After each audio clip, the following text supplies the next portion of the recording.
ये तो आप जानते ही होंगे कि कोई भी व्यक्ति पेट से चोर या डकैत बनकर नहीं निकलता है। वक्त और हालात इंसान को ऐसा करने पर मजबूर कर देते हैं, या उसके और भी कई कारण हो सकते हैं। ददुआ डकैत के साथ भी कुछ ऐसा ही था। उसके जीवन में कुछ ऐसा ही घटा जिससे एक सामान्य इंसान बिहार का बागी बन गया। ददुआ का असल नाम था शिव कुमार पटेल। वो उत्तर प्रदेश के चित्रकूट के देवकली गांव का रहने वाला था। कहते हैं कि ददुआ के पिता को उसके नजदीकी के गांव के किसी दबंग ने गांव के अंदर निर्वस्त्र घुमाया था और बाद में कुल्हाड़ी से हत्या भी कर दी थी। इसी अपमान का बदला लेने के लिए शिव कुमार पटेल ने हथियार उठाया था और बन गया था बागी। ददुआ चंबल के कुख्यात डकैत राजा रंगोली और गया कुर्मी के गिरोह का हिस्सा बन गया था। ददुआ ने करीब 4 सालों तक उनसे डकैती के गुर और तेंदु पत्तों का कारोबार सीखता रहा। वही जब राजा रंगोली को 1983 में मार गिर गया था, गया कुर्मी ने सरेंडर कर दिया, तो उसने डाकू सूरज भान के साथ गिरोह की कमान संभाली। वही 1984 में सूरज भान की गिरफ्तारी के बाद ददुआ ने अपना खुद का गिरोह तैयार कर लिया था।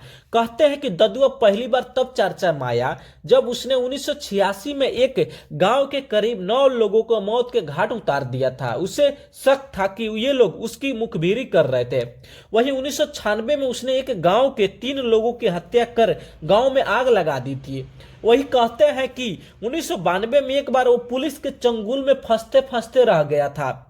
वो सातिर था, इसीलिए बच निकल माना जाता है कि उस पर 400 आपराधिक मामले दर्ज थे, जिनमें 200 अपहरण डकैती और करीब 150 हत्याएं थी। कहते हैं कि ददुआ डकैत को राजनीतिक महत्व समझाने वाला डाकू गया कुर्मी था। गरीब एवं शोषित समाज के बीच उसकी छवि एक रॉबिन हुड की तरह थी। वही ऐसा माना जाता है कि करीब 500 गांवों में दद्दुओं के प्रधान थे और उसका प्रभाव विधानसभा क्षेत्र से लेकर लोकसभा सीट तक था। वही उसके बारे में कहा जाता था कि बिना उसके सपोर्ट के कोई भी बुंदेलखंड में जीत नहीं सकता था। वो जंगल के अंदर से ही वोट जुटाने का काम कर दिया करता था। इसका फायदा कई राजनेताओं ने उठाया था। जानकर हैरानी होगी कि ददुआ के नाम का एक मंदिर भी है।